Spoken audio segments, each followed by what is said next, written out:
El projecte FreeClimb és un projecte prima europeu. Aquests tipus de projectes estan pensats per a incentivar la col·laboració en diferents grups de recerca dels països del Mediterrani. En el cas del projecte FreeClimb hi participen 9 països del Mediterrani que inclouen Grècia, Itàlia, França, Espanya, Marroc, Algèria, Egipte, Tunísia i Turquia. L'objectiu del projecte és estudiar l'adaptació ambiental i la resiliència a estressos biòtics i abiòtics en diferents espècies d'arbres fruiters que es cultiven al Mediterrani i que inclouen la fruita de pinyol, els cítrics, l'olivera i la vinya. L'IRTA i el CRAC participaran específicament en un estudi sobre la tolerància a la sequera en el presseguer. A nivell europeu, el cultiu de presseguer es troba principalment en les zones de l'àrea mediterrània, on a l'estiu s'arriba a temperatures de 30 graus o superiors i amb una radiació alta i elevada.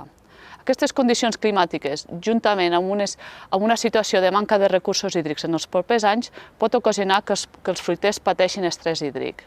Per aquest motiu, i com a objectiu principal d'aquest projecte, és identificar genotips de presseguer amb major eficiència hídrica. La població estudiada és la Pitts Red Pop, una col·lecció de germoplasma d'abast europeu que ha estat plantada seguint els mateixos criteris a Grècia, a Itàlia i a Espanya. La col·lecció consta d'uns 1.300 arbres que inclouen diverses rèpliques de més de 400 varietats i seleccions de presseguer. El disseny experimental de la parcel·la permet fer estudis per a comparar diferents tractaments com diferents règims d'irrigació i, a més, degut al fet de trobar-se en diferents països, permet fer estudis d'interacció entre genotip i ambient.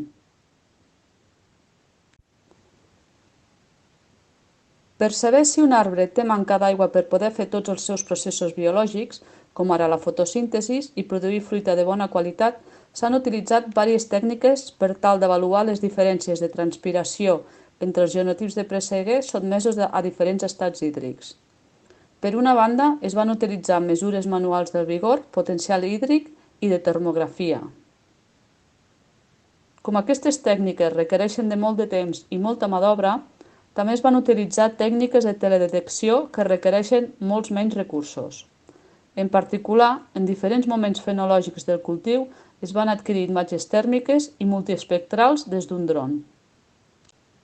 Aquestes imatges, un cop processades amb diferents models, permetran estimar les propietats biofísiques de la vegetació, com per exemple l'alçada i el vigor vegetatiu, i la evapotranspiració de cada arbre individualment i, per tant, identificar aquells genotips més tolerants a la sequera. En els propers anys esperem donar-vos resultats sobre aquests estudis.